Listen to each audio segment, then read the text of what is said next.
Hello my dear student.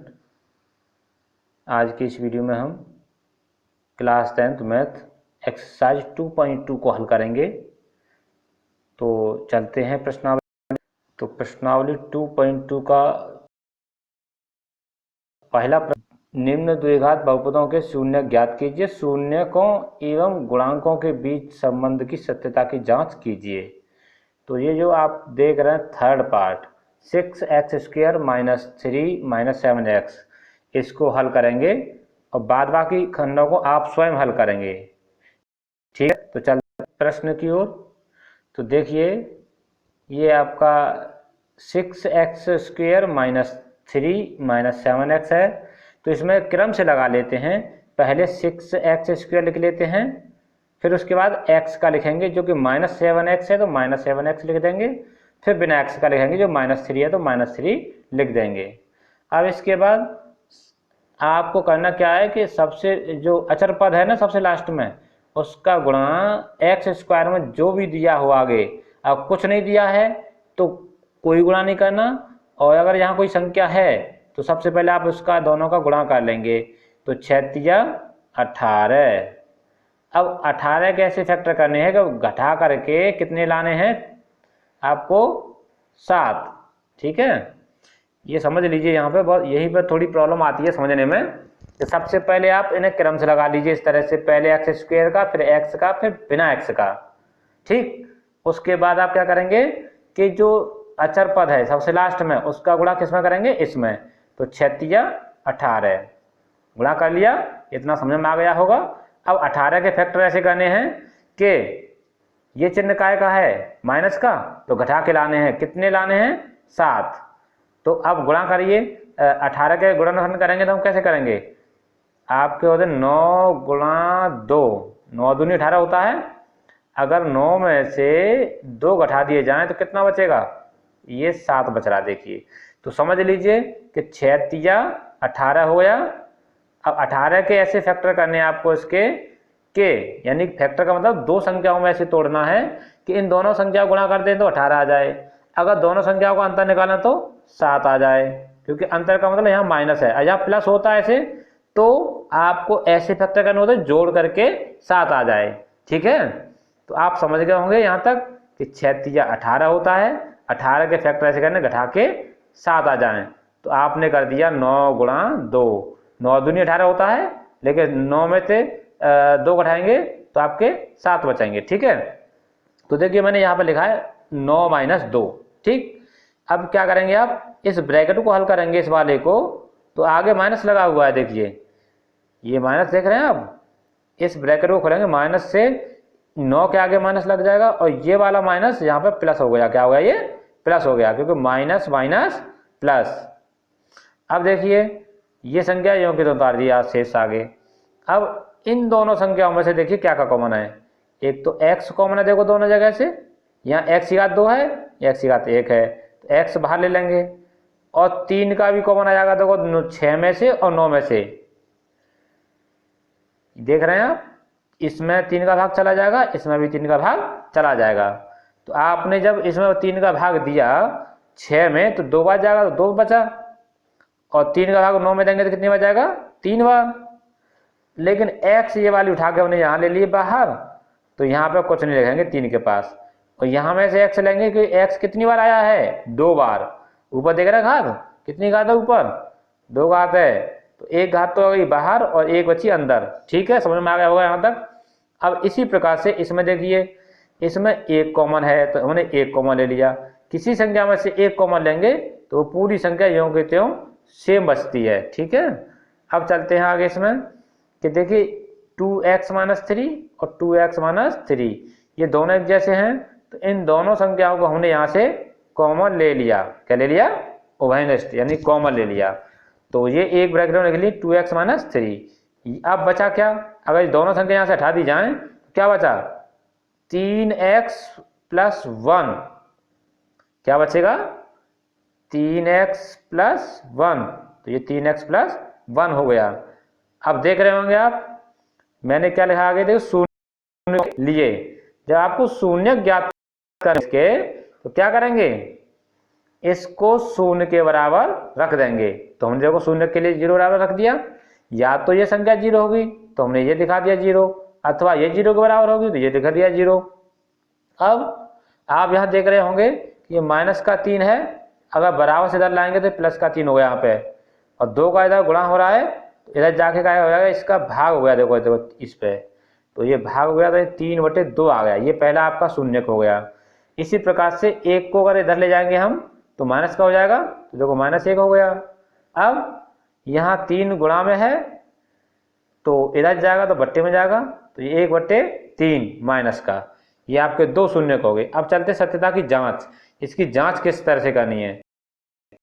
क्या करेंगे हम, इसमें शून्य जो हमारे 2 निकले हैं ना, एक निकला है आपका ये वाला 3/2 और दूसरा निकला है 1/3 माइनस का। इन दोनों को योग करना है, जोड़ना है। तो देखो यहाँ हमने 3/2 लिखा, ये प्लस -1/3, इन दोनों को लासा लेके हल करते हैं हम। तो देखिए क्या आ रहा है, ये चिन्ह प्लस का, ये माइनस का, तो माइनस प्लस माइनस हो गया ये।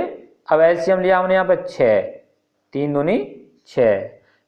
अब इसका इसमें गुणा करेंगे 3 3 9 हो गया, और इसका इसमें करेंगे तो 2 हो गया, और 9 में से 2 गए तो कितना बचा, 7, और बाद बाकी संख्या बट्टे में 6 यों की त्यों बची। ठीक, अगर हम ये तो हमने इनके माध्यम से निकाला है, और यदि हम इस सूत्र के द्वारा निकालें तो ये सूत्र है आपका शून्यकों का योगफल बराबर -x का गुणांक बट्टे x² का गुणांक। समझ लिए बहुत अच्छे से, क्योंकि ये अगले चैप्टर में काम आने वाला है। बहुत बढ़िया प्रश्न है, क्योंकि ये यहाँ भी काम आएगा, और एक चैप्टर आएगा आपका द्विघात समीकरण, उसमें भी काम आएगा। तो अब देखिए ये क्या है आपका, ये वाली संख्या जो है, इसमें x² का गुणांक कितना, यानी x² में कितने गुणा हो रहा है, 6 का, और ये x है 7x है आपका, इसमें गुणा कितने का हो रहा है, -7 का। तो यानी कि x² का गुणांक हो गया 6 और x का गुणांक हो गया -7। बात समझ में आ गई होगी। तो मैंने वही यहाँ पे किया है कि x का गुणांक जो है वो कितना है यहाँ पे, -7। तो मैंने देखो ये ब्रैकेट में रखा है -7, और जो x² का गुणांक की बात कर रहे हैं वो 6 है यहाँ पे, वो मैंने यहाँ पे 6 रख दिया। ठीक है, और यहाँ माइनस और ये माइनस प्लस हो गई, क्या हो गई ये, प्लस, तो ये आपका 7/6 बचा। तो देख रहे होंगे दोनों जगह 7/6 आया है, ये भी 7/6 आया है। तो शून्यकों का योग ये सूत्र से निकाला है, ये आपका उसे हल करके निकाला है। तो ये पहली जांच हो गई। दूसरी जांच है गुणनफल की, किसकी, शून्य का गुणनफल।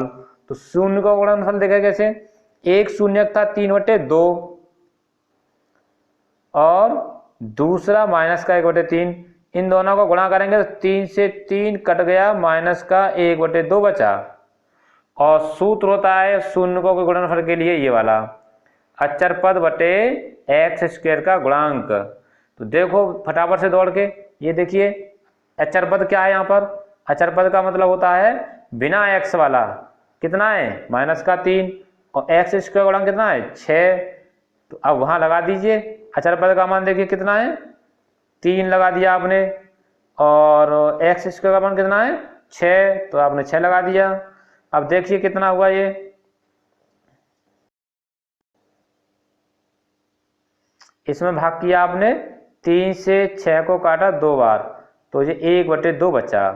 देखिए ये भी -1/2, ये भी -1/2, दोनों जांचें हो गई। इस तरह से आपको ये प्रश्न करना था।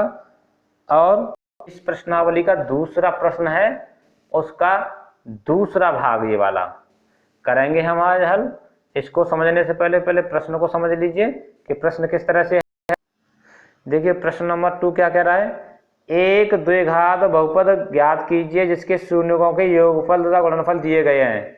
यानी कि इसमें पहली वाली संख्या शून्यकों का योगफल है और दूसरा वाला शून्यकों का गुणनफल है। तो चलते हैं, देखिए तो इसमें जो दे रखा है आपका ये वाला शून्यकों का योगफल हो गया, ये वाला गुणनफल हो गया। यदि आपका शून्य एक अल्फा है और एक बीटा है, तो अल्फा प्लस बीटा का मतलब होगा ये, यानी कि योगफल, और 1/3 है गुणनफल, यानी कि इन दोनों का गुणा, अल्फा इंटू बीटा बराबर 1/3। ये अगर ये भाषा आपको समझ में ना आए, ये वाली अल्फा बीटा वाली, तो छोड़ दो, कोई दिक्कत नहीं है, लेकिन आपको समझा इसलिए रहा हूँ क्योंकि उसमें द्विघात समीकरण में ये काम आने वाला है आपके लिए, इसलिए मैं इस मेथड से समझाना चाहता हूँ आपको इसे। तो देखिए, वैसे तो आपको लिख के यहाँ पे दिया शून्यकों का योगफल कितना है √2, योगफल को हम इस तरह से भी लिख सकते हैं। फिर शून्यकों का गुणनफल बराबर 1/3 है, और लिखने का तरीका दूसरा देखो ये वाला है इसका, अल्फा इंटू एक बीटा ए बराबर 1/3। ठीक है, अब इसका जो फॉर्मूला है बहुपद का सूत्र जिसके मूल या शून्यक, देखिए शून्यक वैसे यहाँ कहेंगे, लेकिन द्विघात समीकरण में पहुंचेंगे तो वहां उसे मूल कहेंगे इसी चीज को। तो मैंने इसलिए इंडिकेट किया यहाँ पे कि अगले चैप्टर में से आप मूल से जानेंगे कि मूल क्या होता है, वो आगे आप समझ जाएंगे द्विघात समीकरण में। ठीक है, अल्फा बीटा है जिसके मूल या शून्यक, उसके लिए फॉर्मूला होता है ये वाला। यहाँ में अल्फा प्लस बीटा का मान यहाँ रख देंगे और अल्फा इंटू बीटा का मान यहाँ रख देंगे, बाद बाकी कुछ नहीं करना, आपको संख्या सरल करनी है। ठीक है, अथवा ये फॉर्मूला देख लीजिए, ये वाला x² माइनस ब्रैकेट में शून्यकों का योगफल और ब्रैकेट के बाद x प्लस शून्यकों का गुणनफल। ठीक है, ये इसका फॉर्मूला है, यानी यही है, बस अल्फा प्लस बीटा को मैंने शून्यकों का योगफल कहा है, अल्फा इंटू बीटा को शून्यकों का गुणनफल कहा है। ठीक है, तो देखिए यहाँ पर इस वाले फॉर्मूलों में अल्फा प्लस बीटा की जगह कितना रखना है √2, तो इसकी जगह पे √2 रखेंगे, देखो √2 यहाँ पे आ गया। इसके बाद अल्फा इंटू बीटा का मान कितना है, देखिए 1/3, इसके बाद 1/3 आ गया। अब ये आपका वैसे आंसर है, लेकिन आपको करना क्या है कि जो बट्टे में आया है ना, उसको हल करने के लिए हम उतने का गुणा कर देते हैं पूरे बहुपद में। अब इसमें पूरे में आप 3 का गुणा करेंगे तो क्या आएगा 3x², और यहाँ भी 3 लग जाएगा, यहाँ भी 3 लग जाएगा, और यहाँ से 3 हट जाएगा गुणा करने पर। तो देखिए आपकी संख्या बन गई 3x² माइनस 3√2x + 1, ये आपका आंसर हो गया। इस तरह से आपको ये सवाल करना था। कोई समस्या हो तो मुझे कमेंट करके बताइए, जिससे मैं आपकी समस्या का हल कर सकूं और आप इन प्रश्नों को हल कर पाएँ, प्रश्नावली पूरी कर लें। कोई समस्या हो तो मुझे कमेंट में बताएं। Okay, bye bye.